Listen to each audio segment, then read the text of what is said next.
بسم اللہ الرحمن الرحیم۔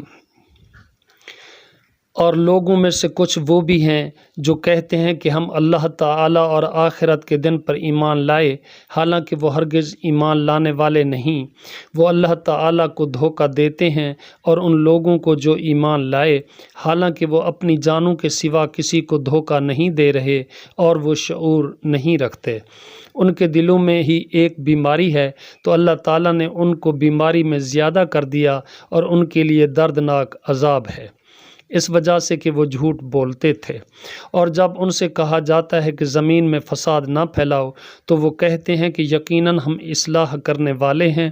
سن لو، در حقیقت وہی لوگ فساد کرنے والے ہیں لیکن وہ نہیں سمجھتے۔ اور جب ان سے کہا جاتا ہے کہ ایمان لاؤ جس طرح لوگ ایمان لائے تو کہتے ہیں کیا ہم اسی طرح ایمان لائیں جس طرح بے وقوف ایمان لائے ہیں؟ سن لو، بے وقوف تو در حقیقت وہی لوگ ہیں لیکن وہ نہیں جانتے۔ اور جب وہ ان لوگوں سے ملتے ہیں جو ایمان لائے تو کہتے ہیں ہم ایمان لائے، اور جب اپنے سرداروں کی طرف اکیلے ہوتے ہیں تو کہتے ہیں کہ یقیناً ہم تمہارے ساتھ ہیں، ہم تو محض مذاق اڑانے والے ہیں۔ اللہ تعالیٰ ان سے مذاق کرتا ہے اور ان کو ڈھیل دے رہا ہے، وہ اپنی سرکشی میں اندھے بنے ہوئے ہیں۔ یہ وہ لوگ ہیں جنہوں نے ہدایت کے بدلے گمراہی خریدی ہے، تو نہ ان کی تجارت ان کے لیے نفع مند ہوئی اور نہ ہی وہ ہدایت پانے والے ہیں۔ ان کی مثال اس شخص کی مثال کی طرح ہے جس نے آگ بھڑکائی، تو جب اس نے اس کے ارد گرد کی چیزوں کو روشن کر دیا تو اللہ تعالیٰ ان کے نور کو لے گیا اور انہیں اندھیروں میں چھوڑ دیا کہ وہ نہیں دیکھتے۔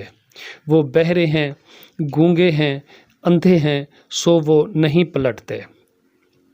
یا جیسے آسمان سے موسلا دھار بارش جس میں تاریکیاں ہیں، گرج اور چمک ہے، وہ موت کے ڈر سے کڑکنے والی بجلیوں سے اپنی انگلیاں اپنے کانوں میں ڈالتے ہیں، اور اللہ تعالیٰ کافروں کو گھیرنے والا ہے۔